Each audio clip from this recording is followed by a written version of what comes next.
Hi, everybody, and welcome to Moohead Radio, the Browns Aftermath Show. More like the Browns Hangover Show. Two brave souls, Derek Frisbee from DF Sports and Brian, the disgruntled one, are Browns joining depression. me as part of the panel today. Anyone else wants to join, look in the show description, click on the link. And if you're a real honest-to-God person who wants to contribute, then hey, well, we'll bring you on the air. And if not, we'll fuck with you. All right. I wanted to start out with, sometimes you get great comments after the post-game show, and a lot of people watch that show. That was a heavily watched program and commented on by Moohead standards. Remember, I'm just a cow. And cows don't have big subscription people. And I'm just a cow. I don't promote the program. I don't really... I thought it was hilarious, though. You started off saying everybody's going to expect me to be emotional and freak out. That's why I wasn't on the show, because the first thing I did was get in my car, go drive, and scream. So I was the idiot. Yeah, wait a minute. I'll start out the program as irritating as I can be. All right, Gilbert Gottfried. Here we go, Gilbert Gottfried. All right, wait a minute. A guy goes into the doctor. Now I can do this pretty decently. And he's checking on his medical tests, and he says, "So what's the word, doctor?" The doctor says,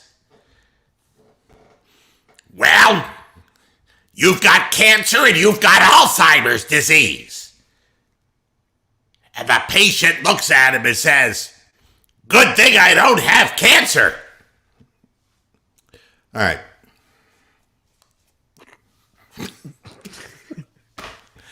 I told you I confuse and baffle people. The popularity and me do not go hand in hand. To start out the program today, the comment that was made in the aftermath of the post-game show from John the Fisherman. All right. The answer is Case Keenum at this point. Oh, good Lord. Wait. He just runs the offense better. And that's with getting reps the day before the game. Keenum doesn't have a stronger arm, but he reads the defense and makes the proper checks at the line better than Baker.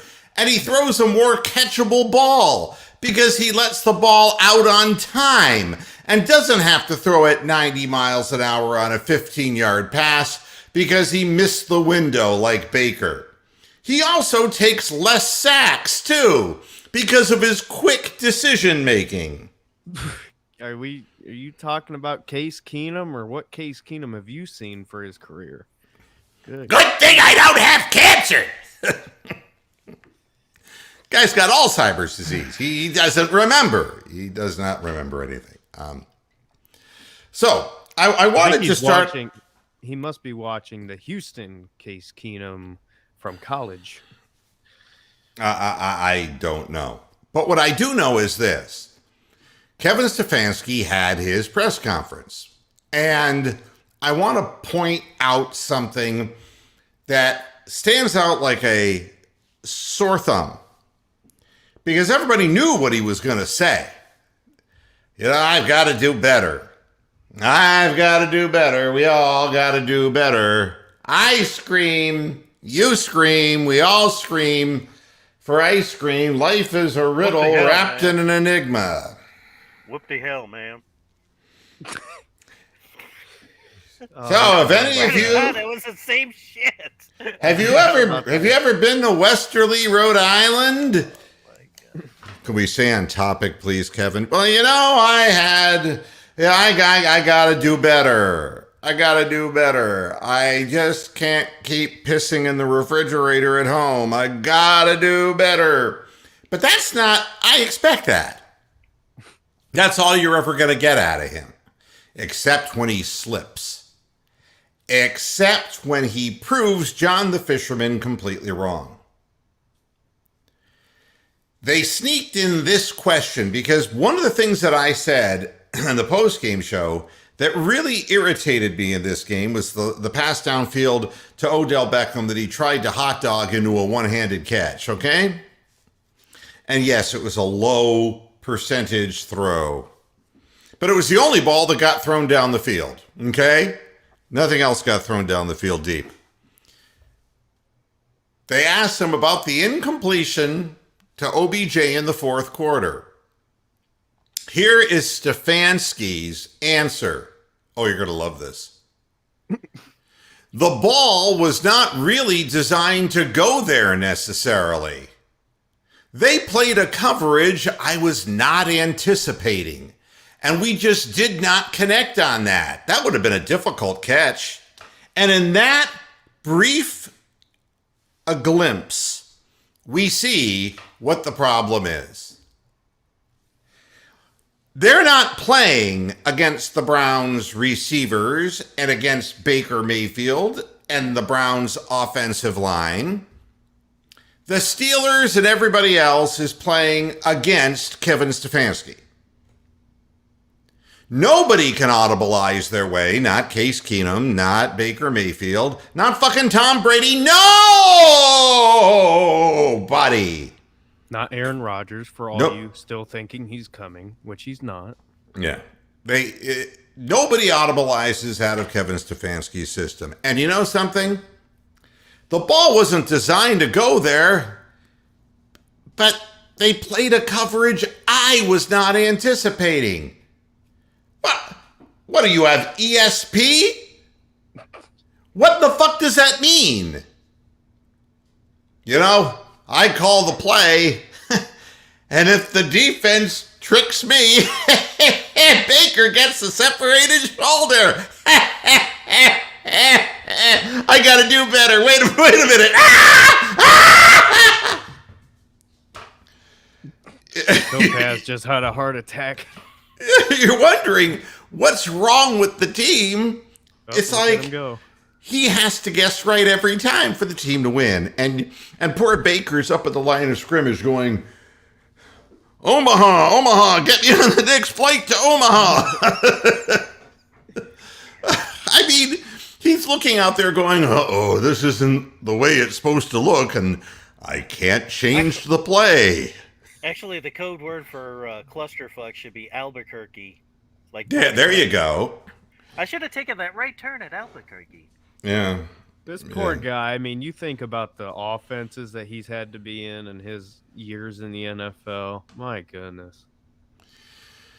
Well, I mean, this is a head coach who's an offensive coordinator who's also fucking your wife. Whoever you are out there, he is fucking your wife, okay? He does everything and everyone. And if you're a woman watching the program, he's fucking your husband. He's a one-man band. And this is the problem, along with what I talked about after the game, of course, which is the fact that we don't have anybody who runs a sub 4.5 who belongs at a football field. Consequently, any play he calls, and every week, yeah, we left some plays out there, and I made some calls I shouldn't. Yeah, I made some bad calls and that. Yeah, I got to do better. Every week. Every single week. The team is getting ripped to shreds physically, and he just keeps making the mistakes over and over. And you know, he's so cerebral and analytics driven, he just ruminates this shit. You can see him, and I talked about this on this show yesterday. I'll do him again. Not like he's doing your wife, but I'll do him. Well, it might be the same face. Wait a minute. I'm thinking over and over. I'm playing Ring Around the Rosie, and my beard is getting grayer. I need hair for men. What in the world? And meanwhile, you know, Mike Tomlin's going, oh, am I going to kick your ass? Oh, look at you. You're shrinking, man. You're shrinking over there. Nah, this is what I live for, is these close games. Kevin Stefanski ruminates this shit over his head. I got to do better. Here's the deal. You don't have to guess right every time, Kevin. Let's be real about this. The reason we have a quarterback on the field is to be able to get out of something if it doesn't look right. Why do you think he is throwing the ball where he's throwing the ball? Because the play design says that's where the ball goes. So every criticism that Baker Mayfield is taking is really the fault of Kevin Stefanski. Do you understand this yet? It's not Baker Mayfield. Now, I'll say this. If Baker Mayfield went up to the line of scrimmage and audibilized out of a bunch of things and started throwing picks, then I say, I'm wrong about this. But how do we know? And that's it right there. It's so obvious when you watch. There were so many clips from people who were at the game, showing this offense and how things, develop and where guys are getting open if they are. And it is so obvious that Baker is terrified to throw a pick. And Kevin Stefanski says it every single press conference about the turnovers. Yes. We're 0-1 in the turnover. We lost the turnover battle again. Yep.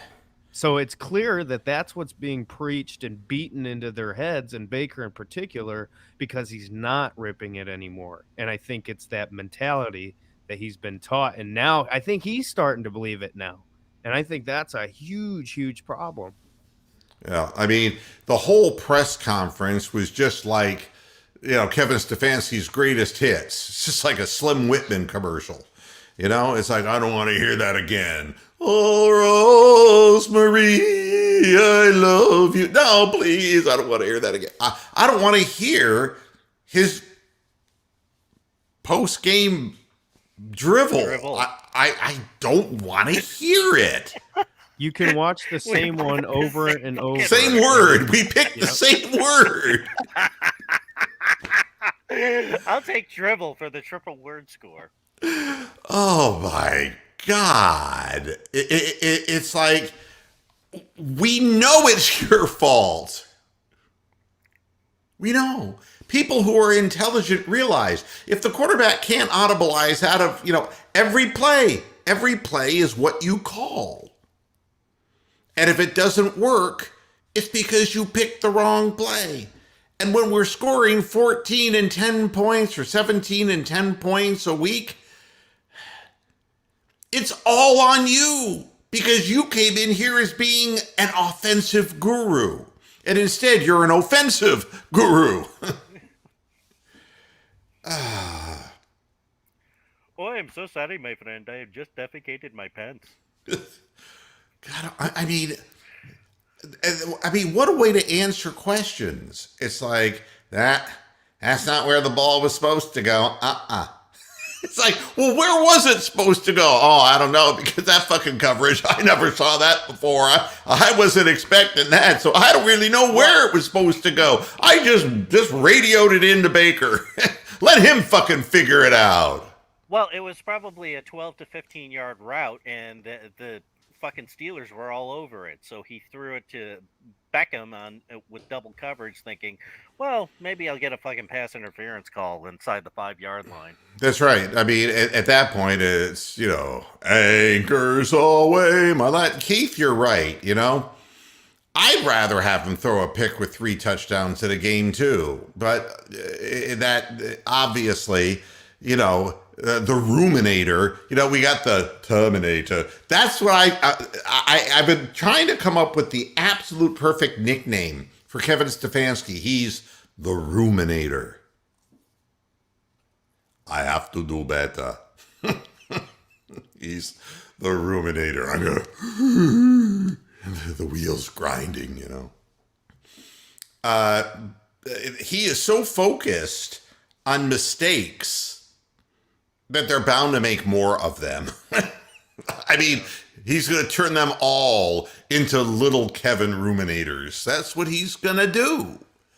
And, and Jarvis Landry's like, well, shit, I never fumbled a ball in 5 years until I met this son of a bitch. It's like, no. Hey, Chad, how you doing, buddy? Good to see you in the chat room. Nice to see that. This is the guy. Chad. Hey. Filed by Kyle Petty. Hey, Tori. Quit talking shit about my team. Okay. Just so you thought I didn't remember. Yeah, you're going to trade injured players. It's like, that's like saying, that Yugo, I think we should sell it. That's now on jack stands with 3 wheels and a missing engine. And, Baker Mayfield had no trouble throwing touchdown passes or having red zone success until this whole thing and I knew that there would be problems when Alex Van Pelt called the plays and we won. Okay. Okay. And then, Stefanski comes back from COVID and says, I want to make sure everybody knows I've been thinking about it every minute, the time that I got that virus. And I'm going to continue to call the plays. I call the plays that make the whole team suck. Yeah. Yes, especially the 17 inside fucking runs for minus 24 yards. And, Oh, here's another thing. The one time that they actually did call an outside run and it would have gone for positive yards, there was no backdoor seal block on the outside linebacker. So when Wills and Batonio pull, the linebacker to their side gets to run down and chase down the Chubb for a tackle, minus 2 yard tackle. Yeah, and that play, it's one of those classic examples. You want to watch Harrison Bryant whiff the block, okay? Here's what happened on the play. Harrison Ford, that's how quick he looked. Harrison Bryant missed the block, and Chubb was supposed to just go around and get the yardage, okay? But he had to stop because the guy's right in front of him, and when he tried to cut back, the guy who was coming from the unblocked backside got him. Loss of possession of ball. I called that play, but I got to do better. I didn't anticipate that guy would be standing there. I just didn't anticipate that. And I should do him like the Princeton guy. I don't understand what these teams, how steel workers could end up outthinking me. I don't get it. I went to Princeton. I was in an eating society. Mike Tomlin, he ordered pizza at the dorm. Doesn't it seem like we always overcompensate? I mean, we go from a guy who's just completely reckless, no structure, to a guy who's way too conservative and you can almost say too much structure in the sense that they're not willing to go outside of that. Just seems like we're always flip-flopping so drastic one way or the other. Well, you can't be a one-man show, not and be successful in any business, because we've seen it in Cleveland too many times. The guy, it's like Holmgren, I kind of want to be the general manager, even though I'm really a good coach, but I'm not going to get involved in the strategy of the team because I like to ride around in a golf cart. Pay me. Then we have the other guys like Eric Mangini, who's like, I'm assimilating power like Kim Jong-un. I'm taking over here. Get out of that office. I want that office to fuck my secretary. Get the hell out of here. You can't be all things. Delegate.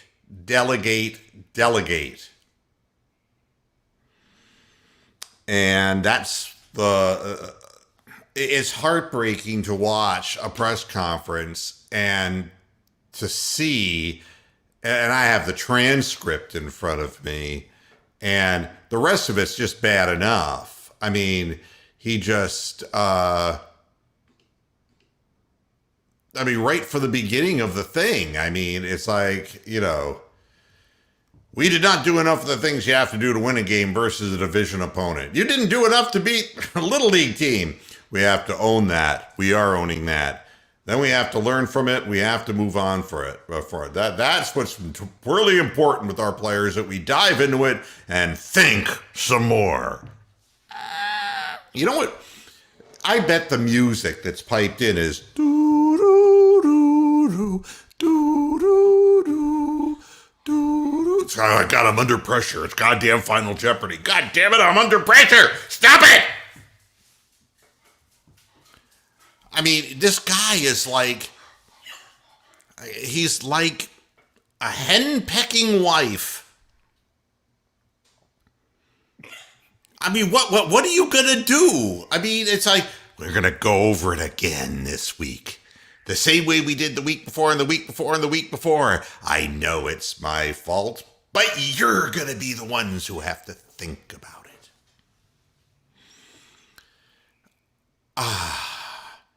How to produce more points in explosive plays. You're right. We didn't score enough points yesterday. We haven't scored enough points the last few weeks, like you mentioned. We have to look at it and think about it. Do, do, do, do, do, do, do, bung, bung. And your answer, Kevin Stefanski, what is to not go for it when we're up 10-9 on a 4th and 1? That's the incorrect answer. You didn't phrase it in the form of a question. Oh, I forgot about that. I'm going to have to think about that. Oh, my God. I didn't phrase it in the form of... I didn't? That's a question, right? This is what we're dealing with. We got Macbeth is our head coach. This is not good. When you get down into the red zone, we have to convert those into points. You know how many times we were in the goddamn red zone? Two times. We'll go Gene Hackman except it was how many times you have to pass the basketball. And I think it was four times. So, yeah. Twice we were in the red zone. Because every time Baker tried to get it there, somebody would fumble or somebody would drop a pass. Oh, my God.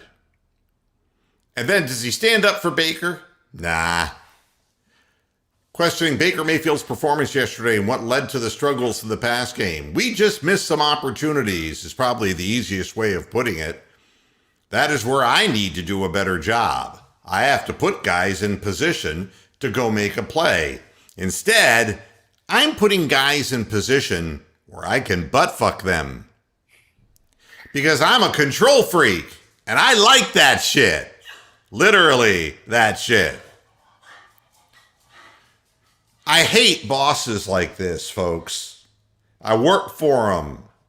I work for people like that who wanted to make all the decisions. Well, then, I own this radio station, and I say we're going to play Hawaiian country music. What in the fuck did you bring me in here for?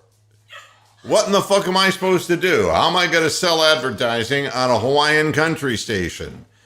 Don Ho singing Tiny Bubble. A Good Day for the Roses. He has to be singing a goddamn country song. Yeah, it's ridiculous. So he goes on.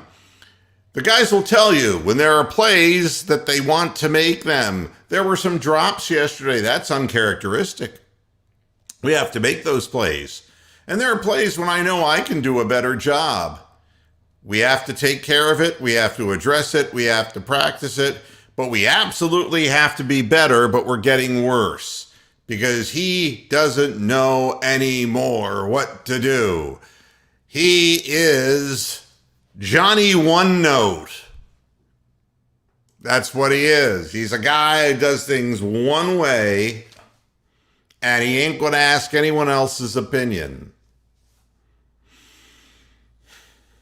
I don't know, man. So at any rate,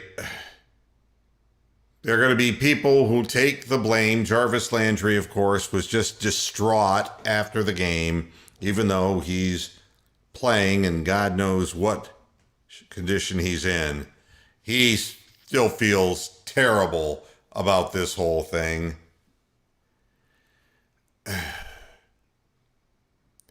And of course, the wide receiver situation. Davion Davis is no longer a Brown. You know, he's a Texan. Is that right? I think. He went to Houston.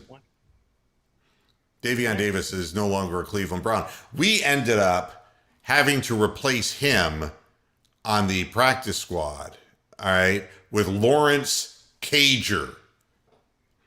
Guy who hasn't played in the NFL, and he's 2 years out of Georgia, and he tore his ACL in his sophomore year at Florida or Miami, I think, and he was injured his whole senior year at Georgia. He's 6'5", 220 pounds of never played in the NFL before. You see, where is the foresight? How can you go out there? I mean, honest to God, Kadarrell Hodge is better than what we're putting out on the field right now. Did you see what I tagged you in? Yeah. Funny stuff. He was targeted more times. Yeah. Targeted more times than OBJ, Kadarrell Hodge.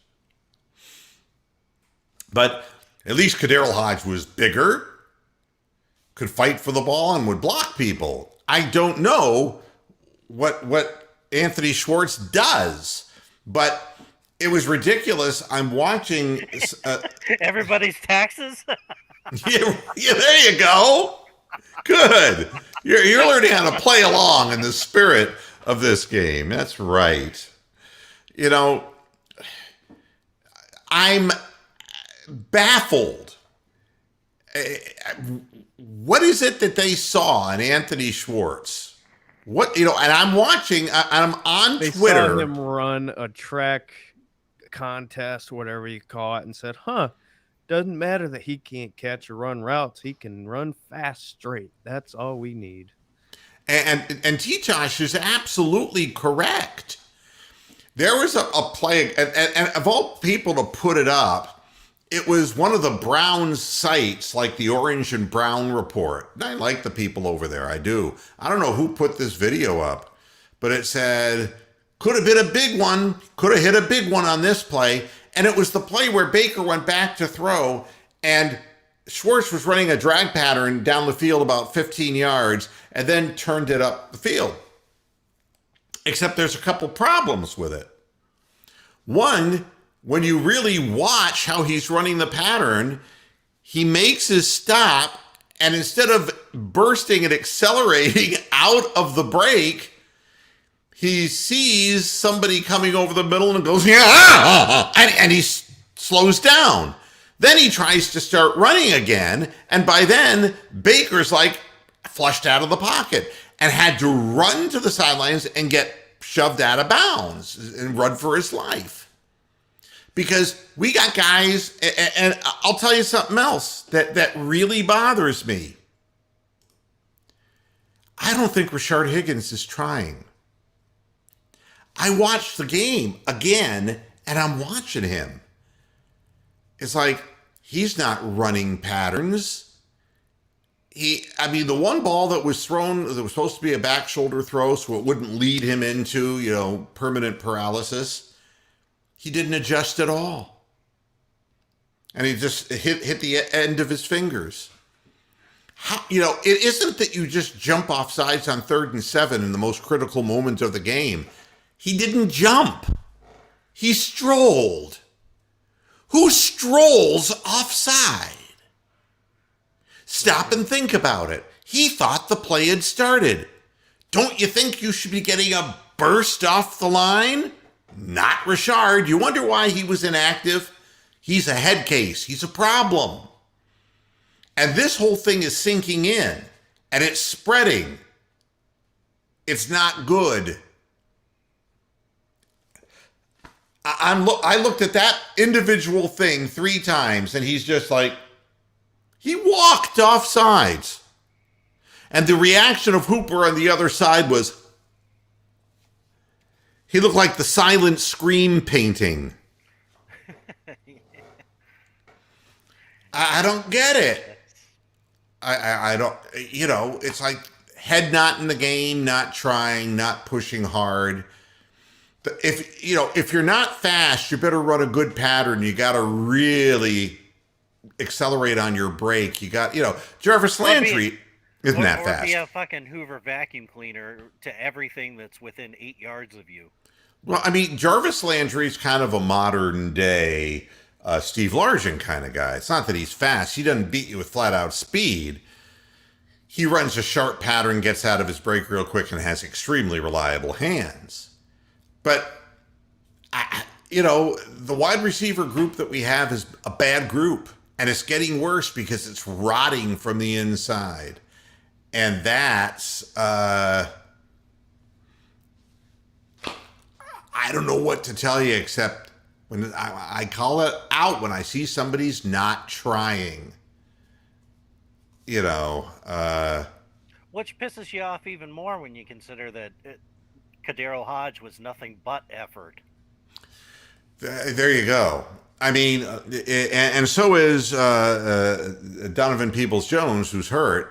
Same kind of guy, a bigger body. You can throw the ball up to him. We'll really fight to get it. And we got guys like Anthony Schwartz, who's just like not going to. I mean, he wouldn't even not going to fight for nothing. I mean, and what's the use of having Njoku if you don't throw the ball up to him? I'm just at a loss of the whole. I mean, looking at what little you have, the tight end who's the most athletic one, we don't even see him in a situation where we throw the ball up for grabs even. Now, to me, if they were actually trying to win and do something different, they would actually move Njoku to being the outside big receiver. He's not fast enough to do that. As a tight end, they're the other assholes. I know, but what I'm saying is, at least as a tight end, he can beat a linebacker, supposedly. I mean, he's more athletic, he's bigger, and he's faster than that. I don't know. And it does look like the team is tired of the constant rumination and the constant, we are going to go over this again, class.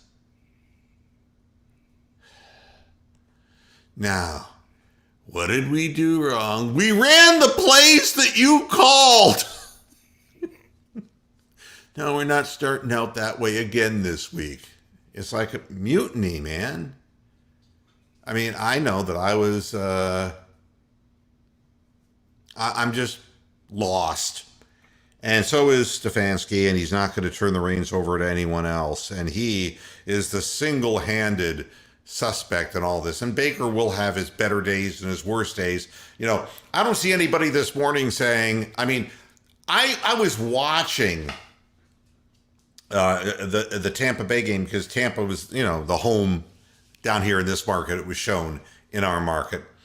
And they're playing the Saints, and I'm watching Sean Payton wearing their good uniforms, the all white ones with the gold lettering. Yeah, I'm sitting there watching Sean Payton try to lose the game. I don't know if you saw the end of that game, but they're down in the red zone. Touchdown ends the game. All right, okay, and they go and and Tampa has like 2 timeouts left. They throw the ball 3 times and stop the clock so that Brady can get the ball back at 1:47 left in the game. So that literally a field goal will beat them. And I'm like, oh my God. How can a head coach do that? I mean, how could you not give the ball to Kamara, for fucking God's sakes, run the clock out? And if you don't run the clock out, make him use their 2 timeouts so that he gets the ball back with 30 seconds left and no timeouts. Well, and they also had Ingram. He was number 14. Yeah, I mean, I don't get it. And then what you don't hear is Tom Brady threw the pick that goes, all the way the other way. It's like, oh, man, fucking Brady fucked up again, man. He's old. He's losing it. You don't hear that shit. We have our favorites. We have our legendary people. And there are these quarterbacks out there, and he's not a good example because he really is a great quarterback. But, I mean, I'm watching, Herbert in San Diego, and he is still in San Diego. He's not in Los Angeles. Don't let it fool you. And watching them lose, and it's like, man, he's throwing interceptions now. And he's not able to get the ball down the field like he did before. And it's like, maybe some teams watched film on him, and maybe their offense is a little more predictable than what we imagined when we gave up 47 points to them. Or maybe he had the greatest day of his life. We give all the credit to the quarterbacks when these good things happen. But then there's the blame that has to be assessed. And all I'm asking is, why can't Kevin Stefanski just stand up there and say, you know something, I think the team needs a break from my play calling. Let's see if, he's the quarterback coach. If AVP can get Baker and get their heads together and figure this, some of this out, take a break from this because it's not working. I mean, the thing that's so stupid about, sitting there and we got to work on it, we got to talk about it. It's like, no, you've got to change it. It's like anything else that's not working, you've got to change it. If you have a tire that's flat, you got to change it. You don't sit and talk to it. The definition of insanity. Yeah. But, it's like we got to talk about it, but as long as it doesn't incorporate me not calling the plays. So right off the bat, it's self-defeating. There's no point in this. So, and again, did anyone have any confidence on that last drive? I think by the time Baker got the first down and was pumping his arms and get the crowd fired up, I knew right then, it's like, don't worry, old Ruminator, the Ruminator's going to get you. Nah, you're never going to have a chance to get that ball into the end zone, young man, because you'll be ruminated. Yeah, it's so no, I didn't think we'd get into the end zone, and it was just what bad thing was going to happen next and what stupid thing was going to happen next. And, I mean, how do you justify 3rd and 7 that a guy who's split out walks offside? What is that?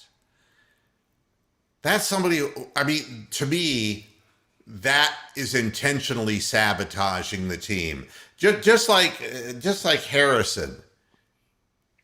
Sit him down. Yeah. When you become more important than the team, sit his ass down.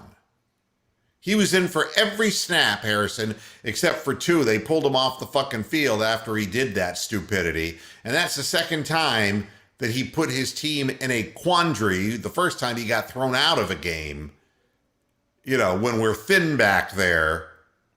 And it turned out with John Johnson III went down.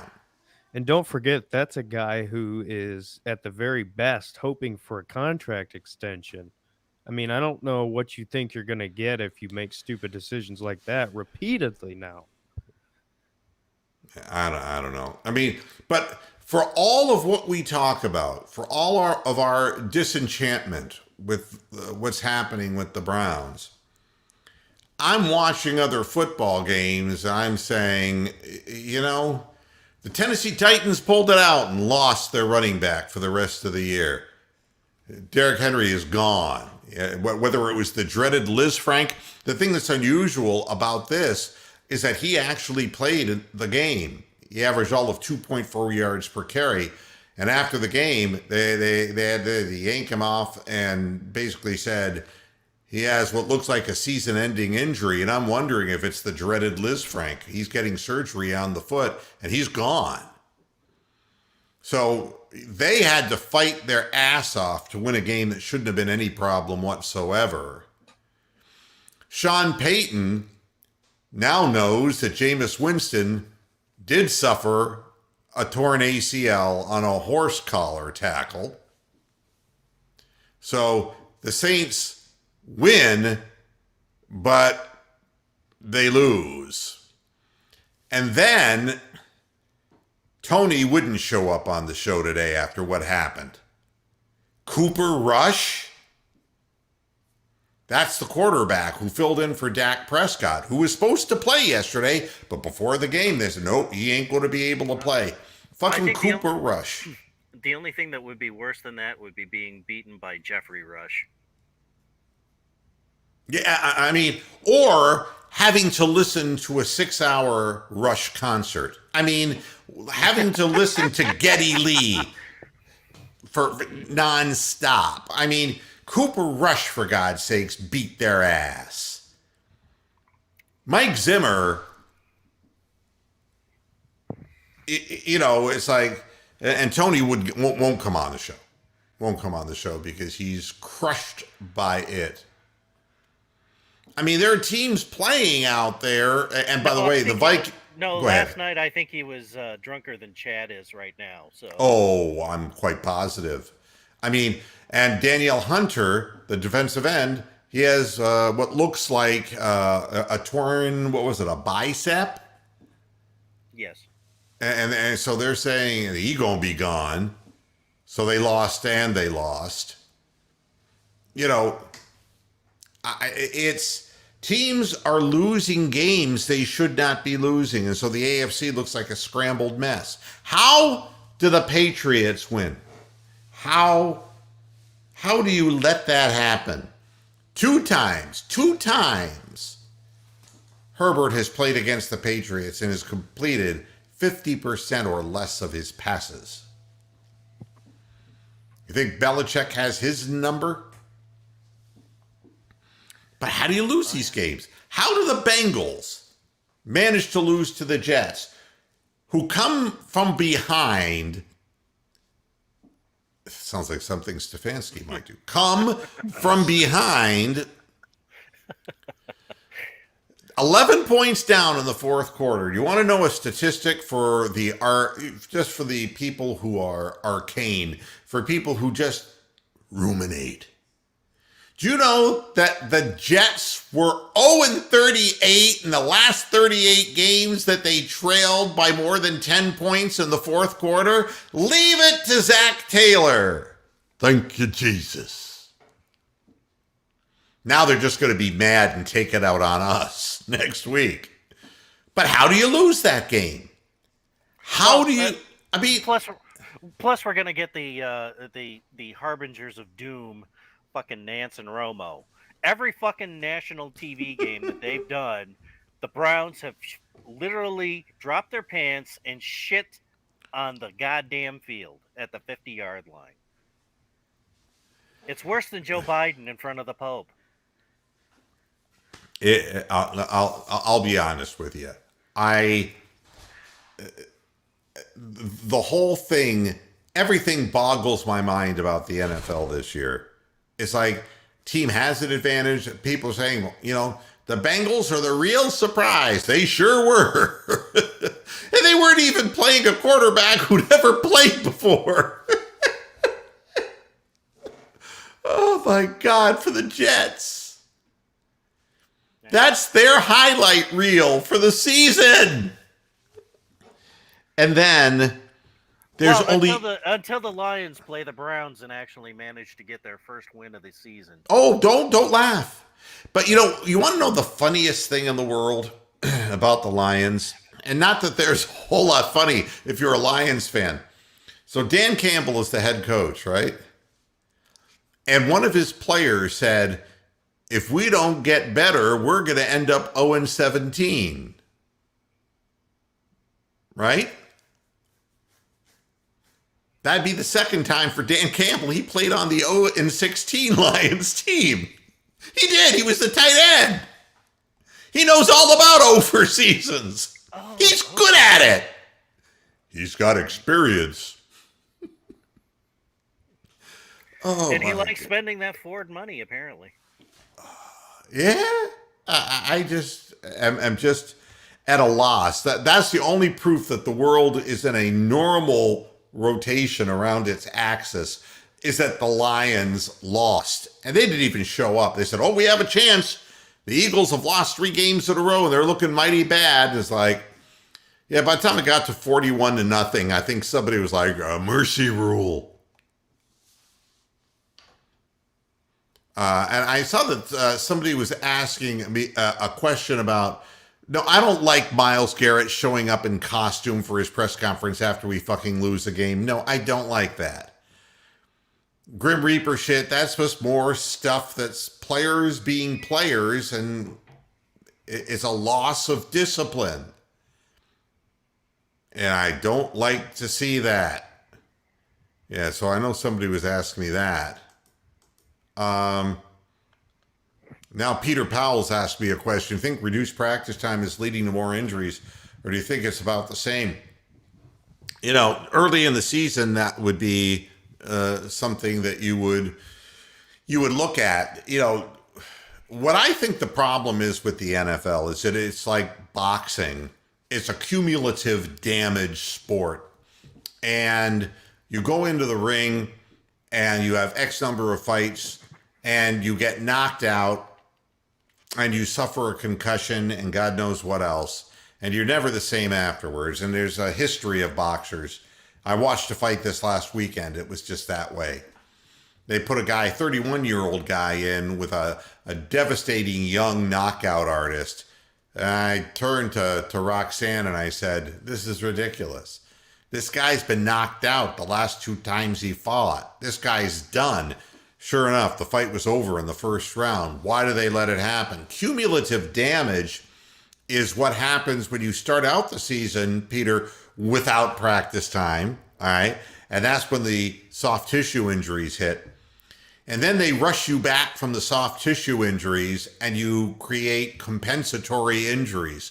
And I think a lot of what we see in the NFL is all, compensatory because they're really not healing from the previous injury. I think that it is a compilation of things. And I think that's the problem. And you look at a guy like Jarvis Landry, so he had an MCL sprain, and now they say, well, it's a different injury, but it's the same knee. It's like, no, it's the same injury. It is just caused because you try working out and doing something with a sprained MCL, you can't do it in a normal biomechanical way. And when you start, and I know what I'm talking about, I've stopped playing tennis completely. My back is so fucked up that everything I do, I'm doing it the wrong way. And you can't do that. I mean, when your spine is degenerating and first of all, you start shrinking. I'm shrinking. And then all your cartilage wears off and you get bone spurs around your spine and all that kind of shit. And then you're slightly lopsided because the cartilage doesn't wear out in an even pattern. So now you're crooked over slightly to the side. And so you suddenly start getting knee problems on the opposite side because your brain is trying to tell your body how to compensate. And the body says, I'm not built to do it that way. That's what's happening in professional football. And I think that's the reason why we have more injuries. And of course, it's nice to see that the NFL addressed it by adding an additional game.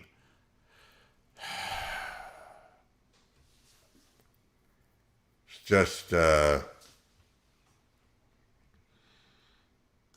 you're right, Chad. I mean, somebody, what is line? Somebody get your hoe on a leash, man. Somebody get Myles Garrett on a leash. I don't want to hear that. I mean,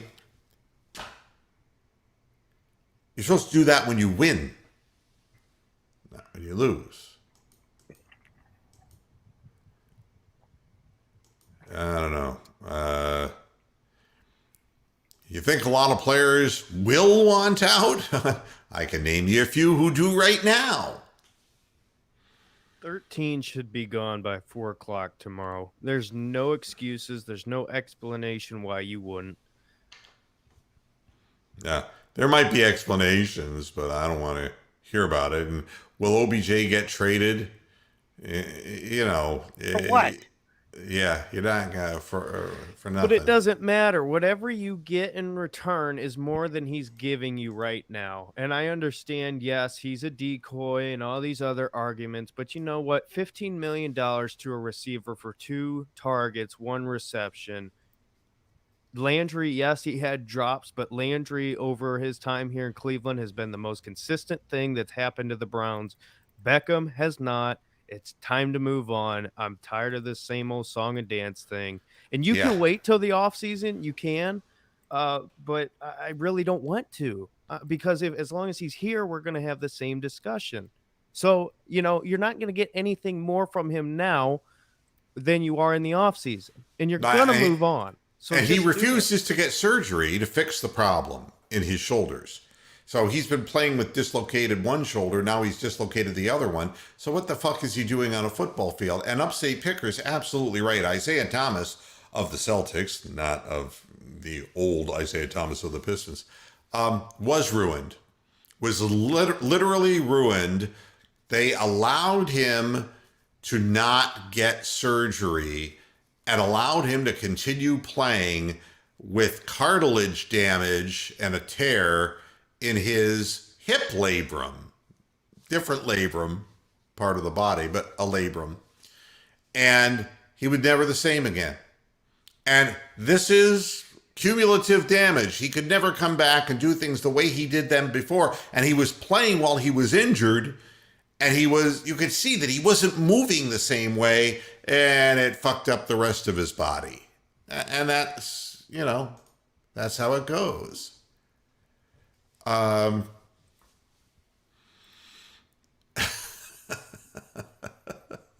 Rick there is a great movie reference in there. Blackula. Do you remember that? That was remember when they were making all those 70s? Wasn't that the Eddie Murphy movie? No. Oh, no. That was a vampire in Brooklyn or some fucking thing like that. Yeah, I mean, no, this was all of the what they called blaxploitation movies of the 70s. And Blackula was one of them. And it just brings back such unpleasant memories. Thank you for that.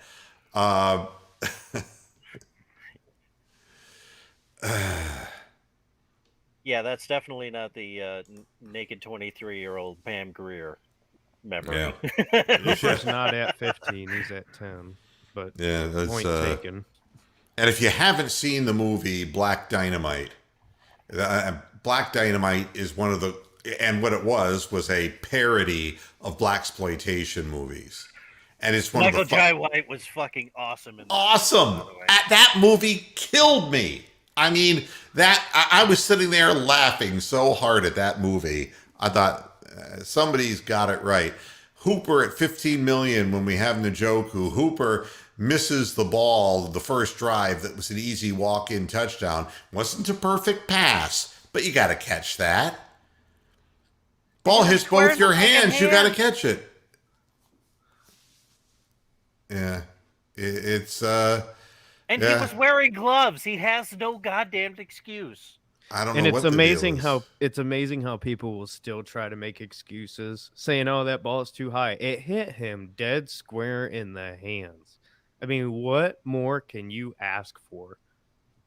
And that's one of the things that I was saying in the CBD chat when I was still there. It's like, you know, Baker Mayfield can't catch the ball for these guys. He can throw it to them, but he can't fucking catch it too.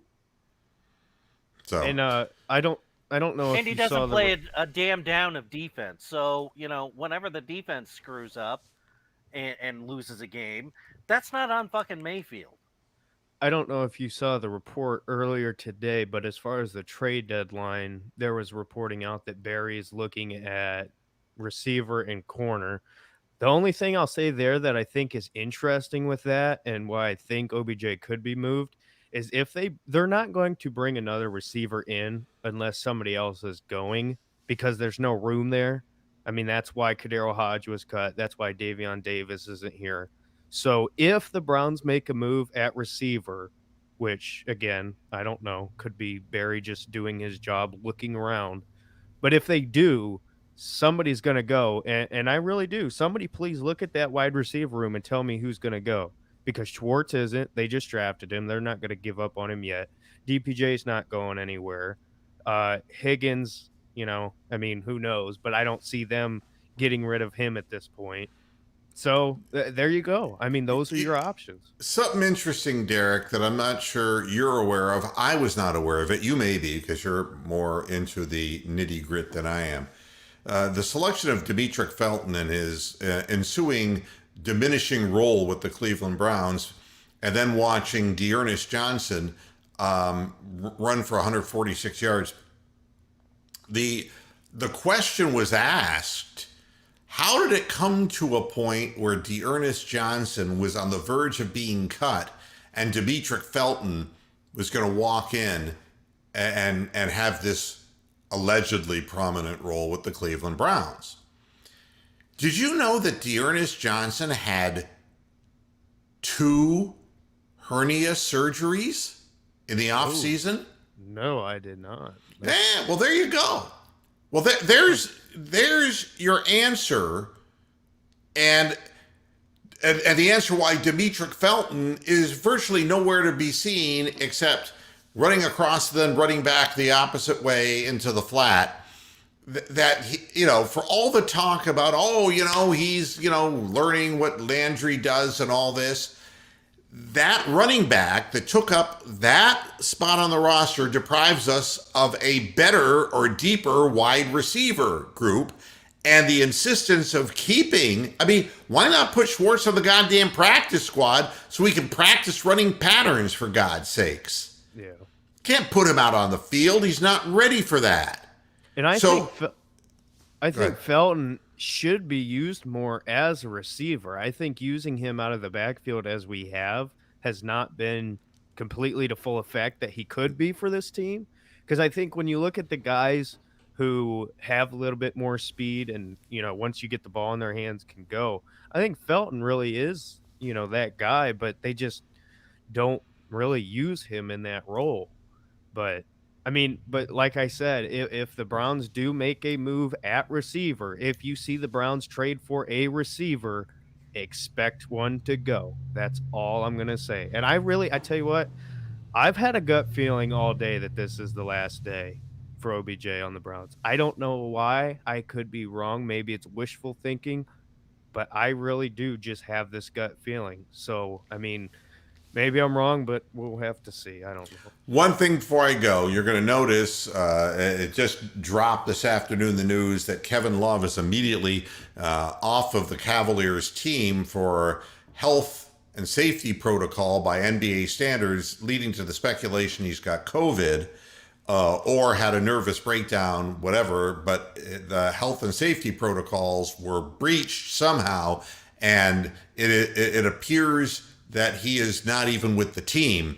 Cavaliers are in Charlotte to lose to the Hornets tonight. I wanted to say something else about the Cavaliers. There was a quote that they asked LeBron James after seeing Evan Mobley the first time, and he goes, Cleveland got a good one. And he's very young. He's inexperienced. He's got to put more muscle on. But I see something in this young man. He plays the game right. All right. And I like players who play the game right. I don't like players like Colin Sexton who only play the games for themselves. I like the selflessness of Evan Mobley, and that as a rookie, he is blocking shots and he is doing things defensively, and he's making assists. He is showing that he has multiplicity in his game. And I think that he needs to get stronger, yes. But the Cavaliers are not going to be any great force this year. But I'm watching because I want to see how this young guy develops. I think that he has in him the capabilities of doing some things that players of the ilk of Larry Nance Sr. did. Having an ability, he has a nice feathery shot. He rushes it a little bit. He's still working on his range, but he's not like Jared Allen, who can only shoot from 3 feet, 4 feet around the basket. He actually has range actually behind the 3-point line, and he's going to get better as it goes on. And the Cavaliers game is starting right now, and I want to go and watch it because honestly, what else am I going to do? Masochist. Yeah, and DG's absolutely right. He just needs, you see him bouncing off people instead of going through people when he's down low in the post. But he has good vision. He can handle the ball. He can shoot the ball. But he senses the motion of other players and plays team concept. And, at 7 foot tall, it's interesting. He's the guy who they called the big fundamental, Tim Duncan.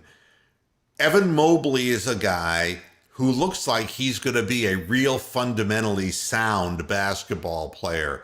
And I hope that they can keep his attitude good. And what I was thinking when LeBron was saying good things about him, that old LeBron is a wise LeBron. Past the peak, let's put it that way. And the Lakers are whatever the Lakers are going to be, and I really don't care about it. But if you put LeBron James on the same team as Evan Mobley, I guarantee you it would make him a better player so much more quickly than having to share the floor with people like Colin Sexton and people who are or Jetty Osmond, who are just playing out of their minds and the game's moving too fucking fast for them. They're trying to go faster through it. This guy slows the game down, not in a bad way. You can see that he's thinking through it. He needs guidance from somebody on the floor, and it can't be JB Bickerstaff. It's got to be learning the game the right way. It's just what Tim Duncan gave to San Antonio in his later years, and what David Robinson gave him when he was a young player coming out of Wake Forest is that guiding hand. And I hope that we get to see more of him during the course of the year. Will Dylan Windler take Kevin Love's minutes? We're going to find out. I just hope it's not Jetty Osmond, because if it is, I'm going to turn it off. Guy drives me fucking crazy. He's hyperkinetic. He needs Ritalin. Honest to fucking God. All right, everybody. Thanks a lot for tuning into this edition of Moohead Radio. But you know that we will be back on Friday to talk about the Cincinnati game this coming weekend. And I need all week to think about this, like Kevin Stefanski. Everybody, jars of Vaseline for what's coming on Sunday. Everybody, have yourselves a good week, and I'll see you Friday. Until then, hasta la vista, Pastor Heads. Good night. Bye, Kate.